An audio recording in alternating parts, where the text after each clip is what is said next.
Hello and welcome again to the Friday Wrap for May 25th, and happy Memorial Day weekend. We are going to be having a special ceremony, though very brief, in honor of our fallen heroes and all those veterans who have gone before us at the Veterans Memorial on Monday at 8 a.m. Of course, if you are not able to attend, you're welcome to stop by anytime over the weekend, and especially after Monday when we do the wreath laying, to pay tribute to those men and women who have fought to protect our freedom, our liberty, our Constitution, and our way of life.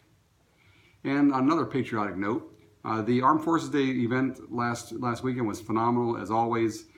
It was this year's keynote speaker was Mark Finnegan. He is the founder of an organization called vetsroll.org, which provides a complimentary caravan of coach buses, a tour, a trip, 4-day trip to Washington, D.C., for both World War II and Korean veterans, as well as the women that supported those efforts.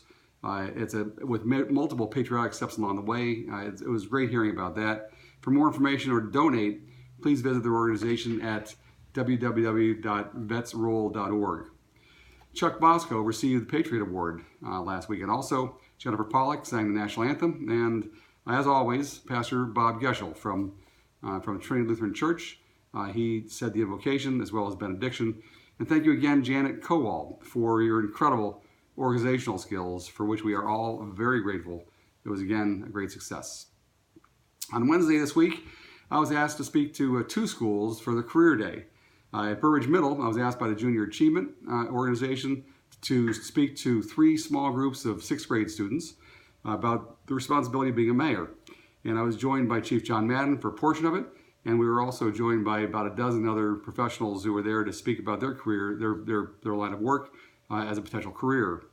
Now at Pleasantdale Middle School, it was quite different. I had the pleasure of addressing the entire 6th grade class. We actually filled up the library. It was after studying about democracy in ancient times and about national politics in their government units class, this class wanted to learn more about the important and, as they put it, underrated role of local government on our daily lives, and wanted to learn more about how the village and the mayor interacts with the community. That was also a great thing to be invited to, and I certainly appreciate that, and I hope they did too. Now this week, or I should say this coming week, though only one signature is necessary, hundreds of people have signed the complaint which states that against District 86, which states that attendance boundaries seclude a predominantly white and notably more affluent population within the Hinsdale Central attendance area. Now, according to Village Trustee Zach Model, it's more than just the boundaries. There's a pattern of discrimination. And he goes on to say, you can read the rest of it in there in the article. He said it's pervasive, and the other side has failed to see it for many years, and quite frankly, we think it's illegal. So there is a link to the article in the Chicago Tribune. Now, if you live in the Hinsdale South High School District attendance area and have not yet had a chance to sign the complaint, there will be representatives today from 9 to 11 at the Jewel in Darien, and you're welcome to contact Trustee Zach Model or Anita Matal or anyone with the Phil South First organization or myself to get that.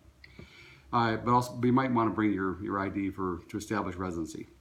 Now, in other news, the Kiwanis Club held their annual golf outing and fundraiser this week, where I was able to join Russ Smith, who emceed it, and I believe might have even been the president this year.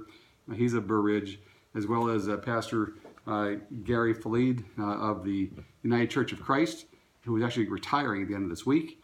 It was nice to see him, and also Levon Campbell of the Bur Ridge Park District, etc. There were 60 people there. That was phenomenal.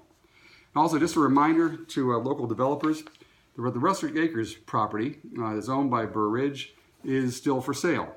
You know, sometimes we have an acre of diamonds in our own backyard, like I think this property. It's over 5 acres, like 5.69, and really is a beautiful piece of property. It's actually zoned for townhomes or similar residential density. So I want to remind the developers about that. The village needs to sell it, and I think it'd be a great piece of property for just that use. Well, once again, thank you for joining me, and hope you have a great week and have a very happy Memorial Day. God bless.